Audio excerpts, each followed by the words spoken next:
We are here for a discussion in particular on South-South cooperation and Africa's agency in South-South alliances. Quite often we think about Africa's partnerships with other countries from the other country's perspective. You know, it's always, what does China want? What does the US want? What does the Brazil want? Today we're thinking about it from the other perspective. And we are also going to be thinking about it and talking about it from a business perspective. So we have three amazing panelists to help us think through these issues and how Africa can get the most from South-South alliances.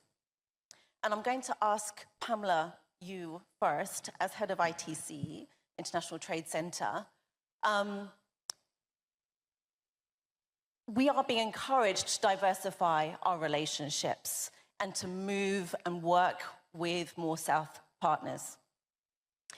Do they really offer that much?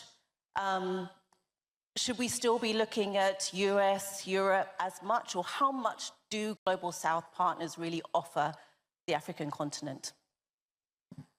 Thanks very much. It's great to be here. I always like to be at Unstoppable Africa. I love the vibe, love the music, love the energy. First of all, let me just say this. The issue of South-South alliances and South-South trade is not new. This has been well over 50, 60 years. Frankly, it began as early as when we were all in the pre-independence, post-colonialism movement, and it started then. The issue of South-South investment and trade is critical, and it's something that we have to really understand and take more seriously.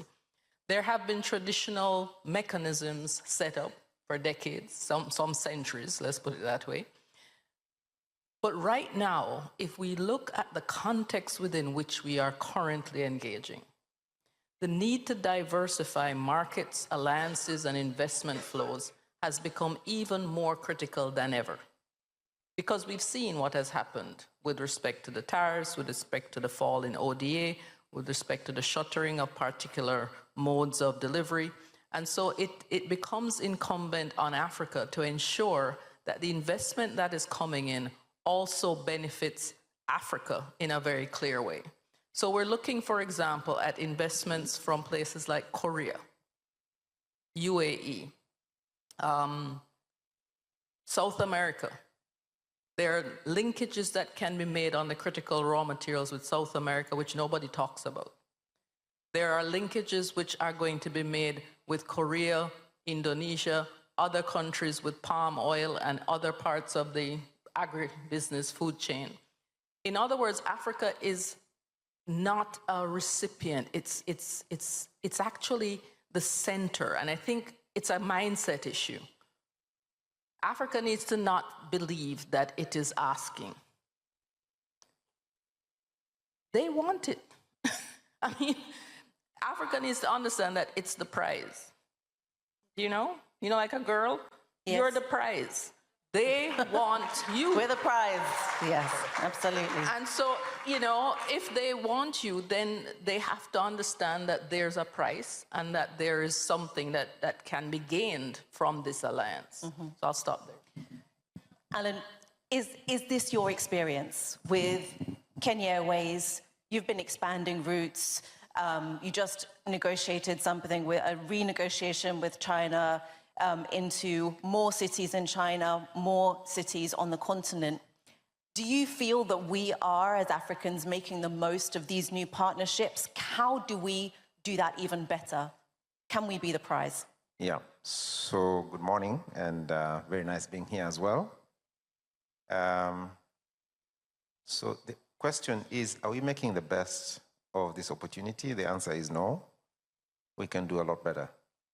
40%, 45% of traffic, at least air traffic, comes from Asia, larger Asia, Far East Asia, either to Africa or through Africa. There's also a corridor that comes from Asia all the way to Latin America, which has to come through Africa. That is the shortest and cheapest route to follow. So that route is very easy to develop, much cheaper to develop, and will increase and encourage trade between the Far East and Latin America. So Africa has an opportunity to create a hub that supports the growth of the South-South trade ties, particularly from Asia to all the way to Latin America. So no, we are not taking full advantage of that. And one way of doing it, which is one of the big themes that we'll be talking to, is how do we as Africa approach this market in a more integrated manner? And that meaning that how do Africa present this bride that Pam was talking to? This bride, for it to be more attractive, it has to be more unified. That way it's more healthy. That's way it's more attractive.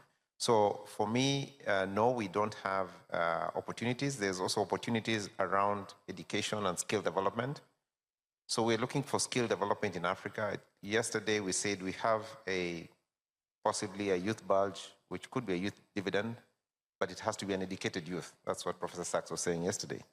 So the fastest and easiest way to do that is through cooperation of skill development, particularly from, I would say, Asia, generally. Right.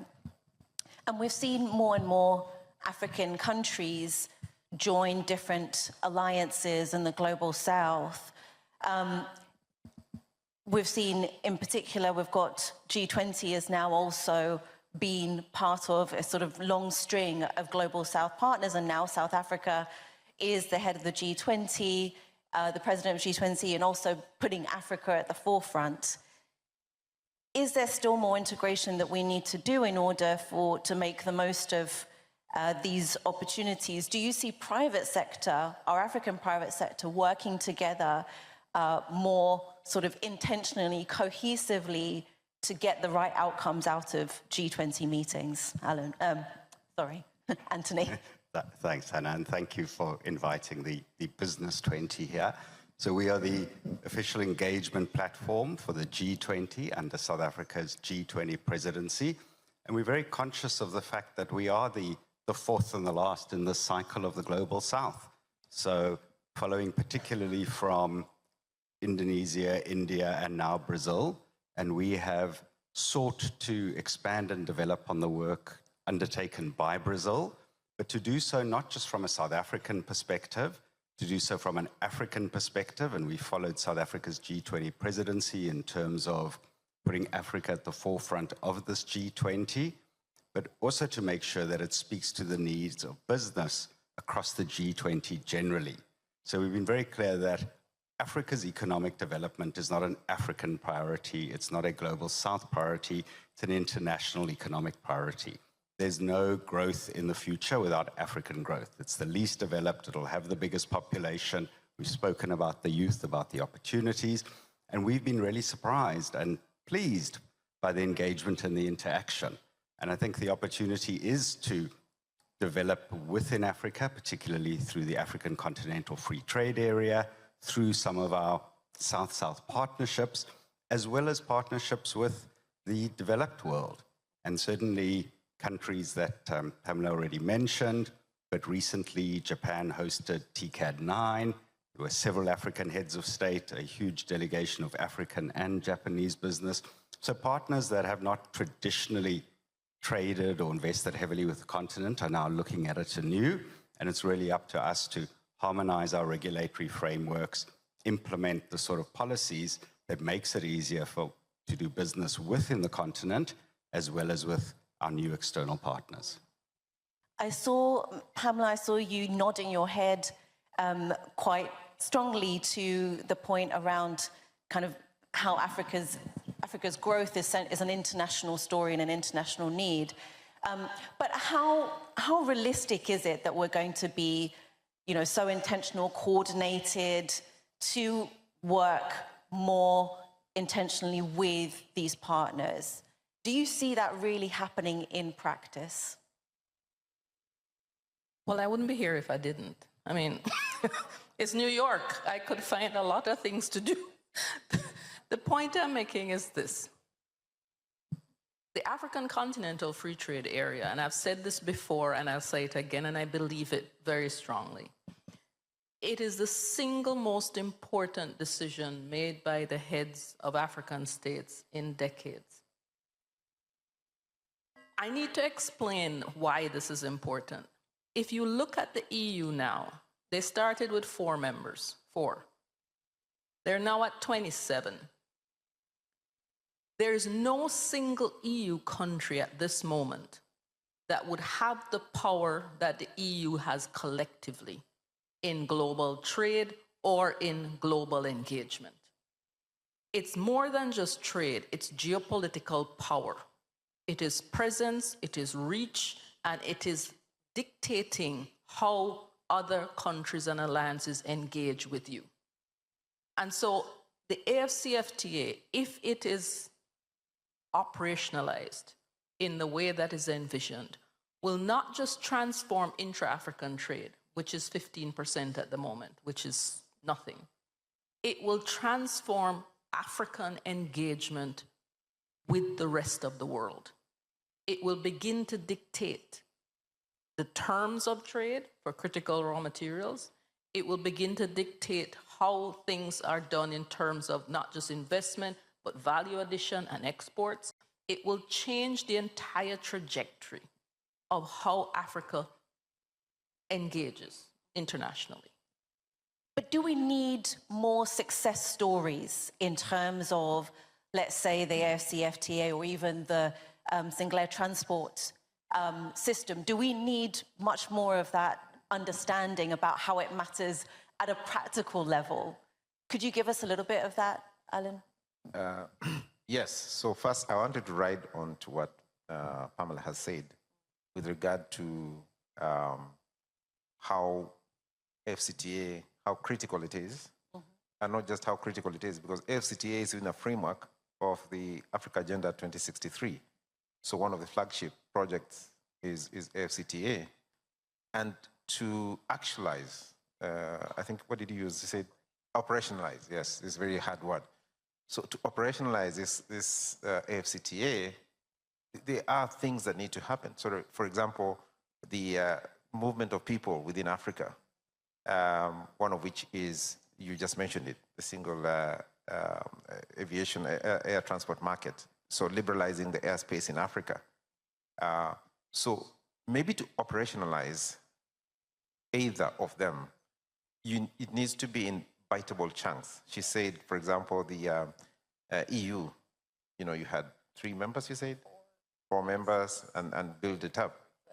So when you talk about liberalizing, for example, of freedom of movement of people, maybe have it in the biteable chunks. We already have the economic blocks, East Africa, ECOWAS, and so on and so forth. Have them done in that way before you roll it out. Because you have 54 countries which have many different languages, different currencies. The complexities just build up. So for you to register successes quickly, then it should be done in biteable chunks. And we in Africa have been accused of too much talk and less action. So if you want to have action quickly enough, then have it in biteable chunks. And yes, it is true that once you have this functioning projects, it is easier for you to negotiate with other trade partners. Anthony, do you see these stories being told and the understanding of the AFCFTA even coming, the impact of the AFCFTA coming through at forums like the B20 or the G20? Are people understanding that this is the key to, harmonizing the regulation, getting these success stories out and getting things done fundamentally? I think South Africa's G20 presidency has marked a departure in terms of putting these issues on the agenda, and as the B20 we've reflected that. The African Union is a member in its 2nd year of the G20 now, and I think becoming more active, and we need to support its participation in the G20 along with the EU. So the issues are on the table. The G20, though, faces challenges. It's a very complicated geopolitical environment. And I think what we've done is we've made recommendations to the G20 from the B20, from countries across the G20, not just African participants. And those will be considered by the G20 and are part of the process. But whether or not they are formally adopted, there's an opportunity for African governments to take the initiative because the G20 show moves on. It's the end of the Global South, and next year will be interesting, I'm sure. And how do we ensure that we don't lose momentum? So both as governments, but also as businesses. And I think what we've tried to do is identify opportunities for business globally and in Africa to take action, hopefully with governments. Public-private partnerships are a key focus, but if need be, independently, and build on this momentum that we've achieved this year, regardless of the focus shifting at the end of the year. And many times, a lot of the time as well, in terms of some of the geopolitical challenges or the way that geopolitics is set out, quite often it feels that maybe African countries, we're seen as a sort of, we're just moved around versus all the other partners. Do you see that dynamic changing at all in the B20 or the G20 with South Africa's presidency? Do you see, in particular, the African private sector voice coming out more strongly so that we're clear about what we want? I think it is, but it's just starting to do so. There's an opportunity to do a lot more, and an opportunity to use other fora, such as BRICS, the African Union, regional bodies, ECOWAS, SADC, etc., to develop these sort of interests, and for the private sector to engage more with the public sector. And certainly in South Africa, we've got a history recently of public-private partnerships to address crises on electricity, energy, and logistics. We think if similar models can be used in countries where business has the resources, can work with government in a well-governed and transparent manner, then we don't require external assistance. We actually can start to address these challenges independently within Africa. So I'm getting quite a positive feel from all of you in terms of, you know, our Global South partnerships. Let's go for them. Let's put forward, you know, Africa as the prize, the pitch, the integrated pitch with AFCFTA. But surely there's challenges. And, you know, for example, in our trade flows, whether it's US, Europe, China, Brazil, most of the G20 countries, in fact, we run overall trade deficit, right? Part of that is because of commodities and so on. But how do we really shift, again, in a very practical way, those sorts of patterns? Are South-South partnerships the way to do that, or are we going to fall into the same pitfalls that we've done before? Pamela, maybe you can go on this one. Yes, it will work, but there are a couple things. We have to look at the issues of the barriers that exist within Africa itself. The tariffs and the non-tariff barriers between African countries are frankly unbelievable. It's the fact that I was at the IATF in Algeria week before last, and there were people on the flight from Rome with me who came from Ghana, who came from every other country in Africa to get to Algeria through Rome. We have problems with that. That's a key issue, the connectivity issue.